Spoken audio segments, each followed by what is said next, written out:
연체 채권의 쓰나미라 참혹한 상황이 옵니다. 이 말이 진짜일까요? 저는 가능성이 없지 않다고 봅니다. 그런 지표들이 계속 나오거든요. 지표를 하나 보실래요? 국내은행 12월입니다. 연체 채권 매각액이에요. 4조 1천억 원입니다. 그러면 여러분, 국내은행에 돈을 못 갚아서 담보로 잡혀져 있는 채권들이 굉장히 많을 거 아니에요? 뭐 그 채권 안에는 뭐 여러 가지가 있겠죠. 부동산도 있을 거고 뭐 다른 여러 가지 국채도 있을 거고 굉장히 많을 겁니다. 그거 말입니다. 매각한 금액이 4조 1천억 원이라는 뜻이에요. 12월 한 달에. 그런데 4조 1천억 원만 보니까 무슨 연체 채권 쓰나미냐 그렇게 이야기할 수 있습니다. 추세선을 보면 아니에요. 굉장히 많습니다.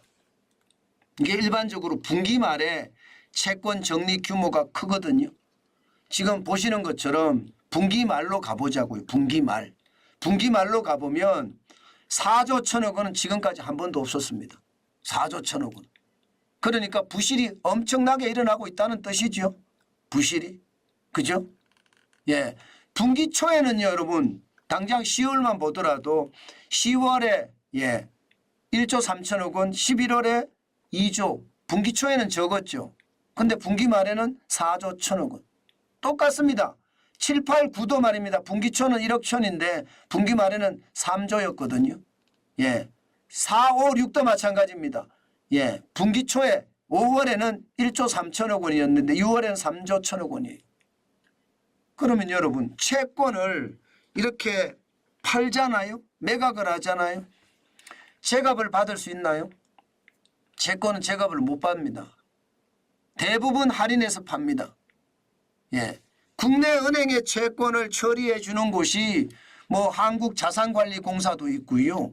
또 NPL이라고 해서 부실 채권을 전문으로 다루는 회사들이 있습니다. 그 회사들이 다루는데 규모가 4조 1천억까지 올라갔으니까 진짜 연체 채권의 쓰나미가 닥치고 있구나. 저는 그런 생각을 하게 됩니다. 어느 시점을 보더라도 분기 말에 4조 1천억 원은 없었습니다. 저는 이것을 보면서요. 시장의 위협이 저는 굉장히 커진다 이렇게 생각하거든요. 이게 2018년 12월에 4조 4천억 원이 있었습니다. 2018년 12월. 그 당시가 말입니다. 최저임금을 워낙 많이 올렸잖아요. 16.4% 올린 해입니다. 그 해 12월에 4조 4천억 원이 있은 이후로 60개월 만에 최대치입니다. 연체 채권이. 돈을 못 갚는 사람이 엄청나다는 뜻이잖아요. 저는 이것은요. 자칫 잘못하면 진짜 엄청난 충격이 될 거라고 저는 봅니다. 그래서 이복현 금융감독원장이 무조건 대손 충당금 쌓아라. 계속 시체말로 은행들 조졌잖아요. 무조건은 쌓아라. 대손 충당금 안 쌓으면 안 되겠다. 확인까지 하겠다. 이게 이유가 다 있었어요. 그죠? 게다가 이게 예대 마진이 높았던 거 이것도 은행들이 말입니다. 살기 위해서 죄송합니다. 이런 표현 써서 진짜 죄송한데요. 국민들 내지는 은행 서민들의 피를 빨아먹은 거예요. 예대 마진이라는 게 예금 금리하고 대출 금리 차이를 예대 마진이라고 하잖아요. 연체 채권이 이렇게 발생을 하니까 이거 어떻게 해결해야 되겠다. 은행이 해결하는 가장 쉬운 방법은 예대 마진을 넓게 잡는 거거든요. 그래서 예대 마진을 넓게 잡아서 충당금도 쌓고 은행의 위기도 넘고 이러고 있다는 뜻입니다. 문제는 여러분, 문제는 지금 이게 끝이 아니라는 거예요. 저는 그게 더 무섭습니다. 왜 끝이 아닌가 하면요. 보세요. 신규 연체 채권이 2023년 12월에 2조 2천억까지 늘었습니다. 지금 역대 최대 규모죠. 2018년에 1조 3천억 원, 2020년에는 8천억 원 규모였거든요. 2021년에도 9천억 원 규모였습니다. 그러던 것이 2022년에 1조 6천억 원 규모로 늘었다가 2023년에는 지금 2조 2천억 규모가 되고 있습니다. 그러면 신규 연체 계속 2조 2천억씩 쌓여간다는 뜻이잖아요. 계속. 그죠? 신규로 계속 발생을 한다는 뜻이에요. 그런데 이게 자꾸 커지잖아요. 커지면 지금 돈 갚는 사람이 그만큼 줄어든다는 이야기인데 이것이 어떻게 생각하면 여러분 저는 어마어마한 충격이 될 수밖에 없다고 봅니다. 자, 그러면 이 와중에 말입니다. 은행 연체율은 떨어져야 되잖아요. 은행 연체율이 얼마가 떨어졌는지가 저는 굉장히 중요한 요소라고 생각을 합니다. 아니 채권을 많이 팔았으니까 연체율도 뚝뚝 떨어져야 되잖아요. 그런데 웃긴 것은요. 연체율이 뚝뚝 안 떨어집니다. 11월 달에 0.46이었잖아요. 지금 12월 달에 0.38이에요. 이게 11월 대비해서 12월에 0.38이면 떨어진 듯 하나요. 분기 말 기준으로 가면 자꾸 올라가는 중이에요. 9월에 0.39였거든요. 12월에 0.38. 별로 차이가 안 나죠. 6월에 0.35였는데 지금 0.38. 굉장히 높은 수치입니다. 그렇게 따지면. 지금 원화대출 전체를 보고 볼 때 그렇다는 뜻이에요. 지금 2020년 진짜 어려울 때 분기 말 기준으로 항상 봐야 되는데요. 3월에 0.39였거든요. 지금 2020년 3월하고 지금 똑같다는 뜻이잖아요. 3월하고. 그러니까 지금의 위기가 저는 굉장히 크다. 지금 저성장이 계속이 되면 연체는 더 커질 거고 연체율은 더 높아지고 연체 채권의 매각은 더 많아질 수밖에 없다.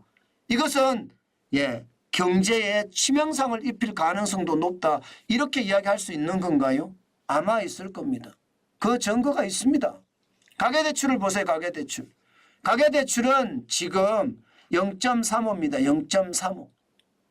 0.35니까 뭐 걱정할 거는 없어. 2009년에 0.89였고 2013년 8월에 0.99였으니까 그때보다 낫잖아. 문제 없잖아. 이렇게 이야기하잖아요. 맞아요. 그 말이. 그 말이 맞습니다. 그런데 간과한 게 있습니다. 왜냐하면 연체율이 높은 상태 0.33이지만 0.35지만 길게 간다는 거. 이것은 어떻게 생각하면 고통이 그만큼 길어진다는 뜻이니까 쉽지 않다는 뜻이에요. 저는 그렇게 봅니다. 쉽지 않다는 뜻입니다. 지금 이대로라면 여러분 국내 가계가 지금 연체율이 0.34인데 충격이 된다는 뜻이고요. 세부적으로 보면 말입니다. 가계 신용대출은 0.66입니다. 0.66이면 위험 수준입니다. 신용대출이. 주택담보대출은 0.23이지만 가계 신용대출이 0.66이니까 가계 전체적으로도 쉽지 않다는 뜻이잖아요. 채권을 그렇게 많이 지금 60개월 만에 최대로 많이 매각을 했는데도 연체율은 안 떨어진다. 연체 채권을 매각하면 연체율이 많이 떨어져야 되거든요. 안 떨어져요. 생각보다. 그럼 결국은요. 올해도 어렵다는 뜻이에요. 이렇게 되면요. 이렇게 되면 어렵다는 뜻밖에 안 됩니다. 지금 기업도 마찬가지입니다. 기업도 2023년 11월에 0.52였거든요. 위험 수준에 올라갔습니다. 0.4에서 0.5면 이게 위험 수준이라고 이야기합니다. 12월에 0.41로 떨어지기는 했습니다. 그렇지만 9월에 0.42하고 똑같고요. 6월에 0.37보다 많습니다. 분기 말보다 많습니다. 게다가 말입니다. 2020년 12월에 0.34보다는 훨씬 높고요. 2022년 12월에 0.27보다도 훨씬 높습니다. 그러니까 대출에 대한 연체가 심각하다. 그렇게 이야기하죠. 기업이 진짜 어렵습니다. 기업은 대기업은 0.12라고 하지만 중소법인은 0.48, 개인사업자도 0.48. 여전히 어려운 상태에 저는 처해져 있다. 이렇게 생각합니다. 제가 참혹한 상황이 옵니다 하는 것도 이런 이유입니다. 그만큼 연체율이 높아지고 이게 떨어져야 되는데 떨어지지 않고 계속해서 올라가는 것. 연체 채권을 매각하는데도 올라간다는 것은 그만큼 경제 상황이 더 어려워진다는 뜻이기 때문에 상황은 점점 더 꼬여간다. 저는 그렇게 생각을 합니다. 참혹한 상황이라는 게 결국은요. 대출을 갚지 못해서 최악의 상황을 맞는 것을 말하는데 저는 그 상황이 자꾸 현실이 된다고 생각을 하니까 사실은 굉장히 두렵습니다. 예, 여러분 시장이 제가 아주 작은 단서잖아요. 연체율이 지금 굉장히 많이 떨어졌다고 이야기하지만 사실 알고 봤더니 부실채권을 매각해서 연체율이 떨어진 거고 실질적으로 분기 말에 떨어진 것을 확인해 봤더니 예상보다는 안 떨어졌더라. 이것은 결국 위기의 전조 현상이 저는 나타날 수도 있다. 저는 그렇게 말씀드리고 싶은 거예요. 이게 연체채권을 정리를 4조 1천억 원 60개월 만에 했는데도 불구하고 연체율이 안 떨어진다는 것은 많이 안 떨어진다는 것은 위험에 많이 노출이 돼 있다 이런 뜻입니다. 이게 자칫 잘못하면 저성장 기조가 길어지잖아요. 참혹한 상황이 그래서 온다는 겁니다.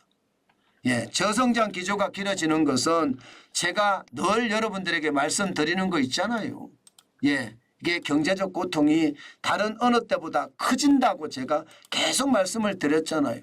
그게 현실이 된다는 뜻이에요. 현실이. 그래서 안타깝다는 생각을 요즘은 부쩍 많이 합니다. 요즘은 진짜 부쩍 많이 합니다. 경기가 좋으면 이런 걱정은 안 하는데요. 경기가 예상보다 지금 나쁩니다. 그래서 두렵다는 생각까지 들 정도로 말입니다. 어쨌든 여러분 윤석열 정부가 총선 이후에 경제개혁을 제대로 단행한다고 하니까 더 좋아질 수도 있겠죠. 그렇지만 현재 기준으로 지표만 가지고 봤을 때는 어렵습니다. 어려운 거 잘 극복하시기를 다시 한번 당부드립니다.